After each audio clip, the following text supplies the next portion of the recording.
There is a combo that can lock out all monster effects on the opponent's turn and nobody is talking about it.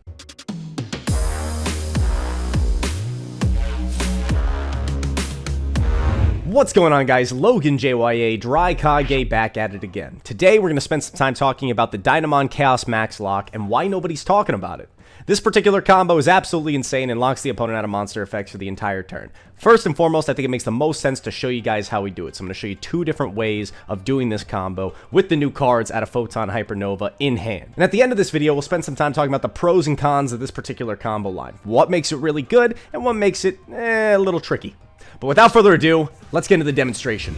Alright guys, before we start talking about this lock, I think it makes a lot more sense to show you what I'm talking about. I'm going to show you two different ways to do it. The first one being what I would consider to be the full combo board, of which we're actually going to be doing a deck profile. It's going to go up a little bit later after this video is posted. And the second is going to be a way to do it with a one-name hand. And I'm really excited to be doing it for you guys with the real cards from Photon Hypernova. So without further ado, let's dive into it. Alright guys, starting things off, we're going to go Alpha, pitch Zeta, and of course we're going to search Ben 10. What else would we be searching? I'm not going to be paying mind to Bestials in this particular demonstration, but we'll be talking about circumventing those in the deck profile, so be sure to check that out when it goes up. We'll go Zeta effect, pitch off that Ben 10, summon it itself, grab Medionis, and Ben 10's effect here is actually going to search us out Choju.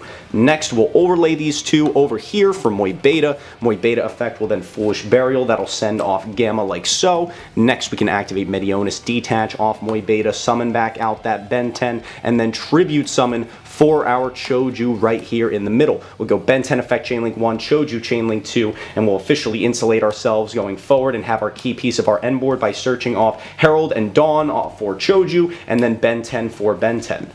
After that, we'll go activate the Dawn itself, tributing off the Ben 10 we just searched, summoning out the Perfection, and go Ben 10 Chainlink 1, Dawn, Chainlink 2, banish out that Dawn, add back that Ben 10 to hand, and then this Ben 10's effect is going to search whichever card we want to use as our negate for our Perfection. So if we have another hard-drawn Fairy in hand, it makes a lot of sense to search Orange Light because then it's a secondary form of interruption if we got hit with something like Droplets or Dark Ruler no more. Or we could search something a little bit cheekier that gives us additional resiliency against our opponent's interruptions, like something like this guy right here, the Makanko Ohm. We'll be talking about this a heck of a lot more in the deck profile that's coming up out this week.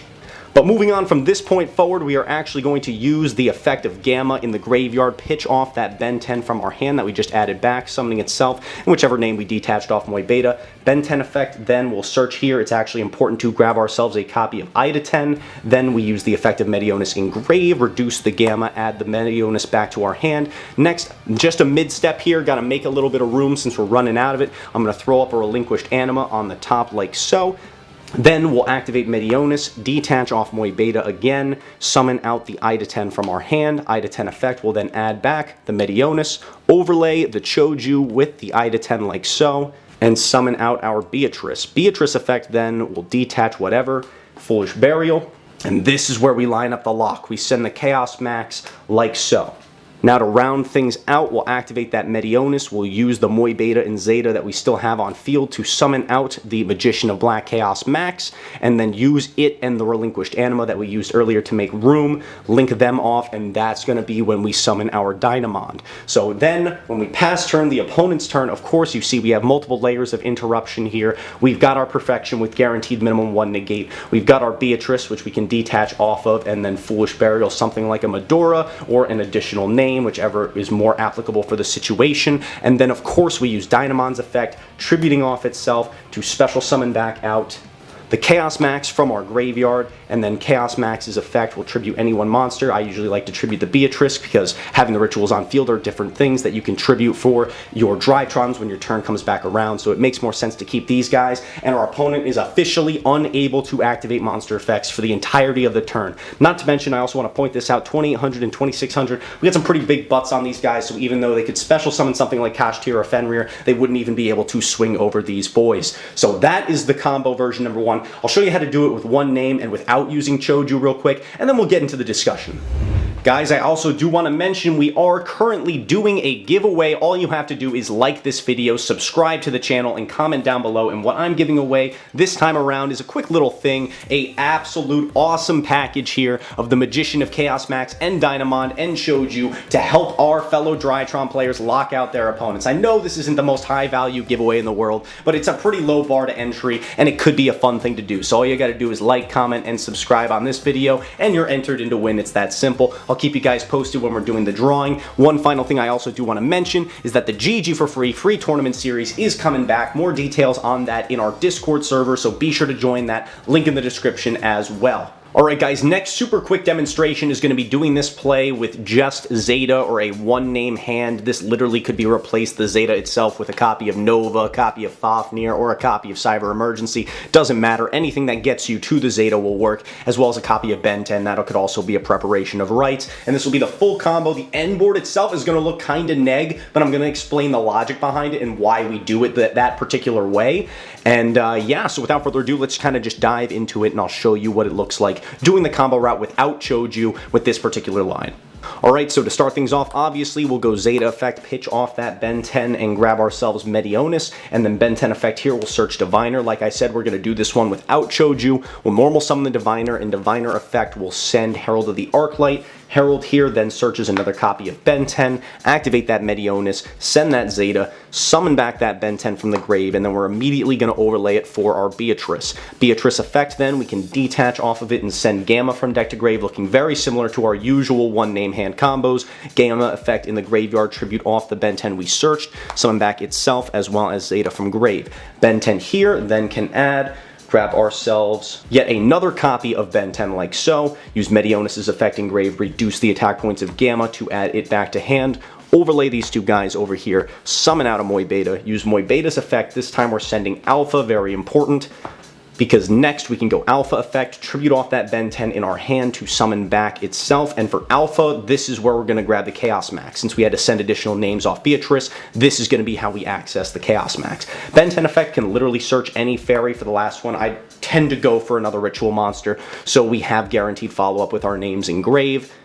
Next, we'll activate that Medionis for the final time, and I'll use both materials off of the Moy Beta to summon out the Magician of Black Chaos Max. And of course, you could keep your end board with more pieces on it, but the way I'm going to show you to do it right now is kind of important in case your opponent was to top deck a Bestial. This is how you would play around it. So we'll use Chaos Max's effect when we summon it just to do it, to clear off the board. We'll link 2 off like so, go into our Dynamond on the top, and we'll actually end up using the Dynamond's effect as well to shuffle back the Beatrice that we control by putting back a Ben 10 from our graveyard into the deck, and then shuffling back the Beatrice to the extra, which leaves us only with Dynamond on our field. But Logan, why is that a good thing? Well, I'm glad you asked. Let me show you. In the opponent's draw phase, the first thing we can do is tribute that Dynamond and target the Chaos Max in our graveyard to summon it back since it was properly summoned.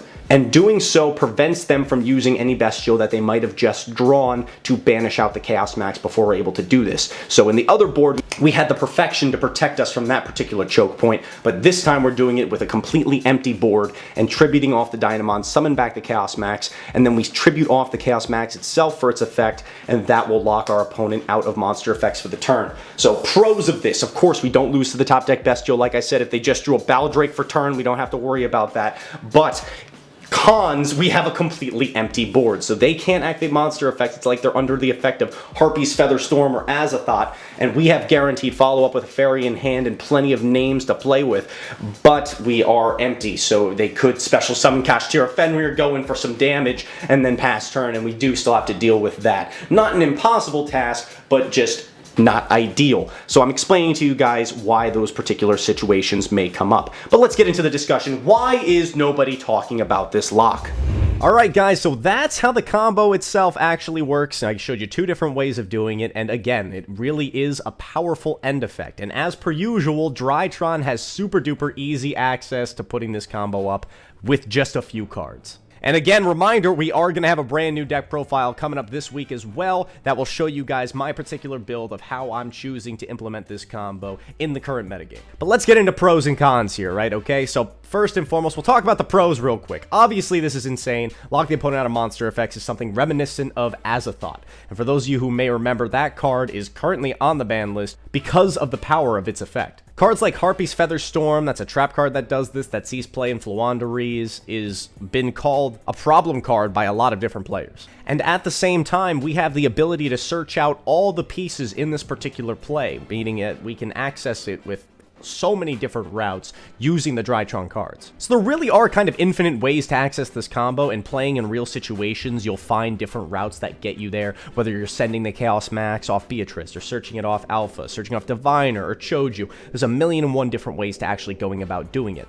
And it overall is pretty consistent. Like I said, there's multiple 2-card combos that will get you to this same end board.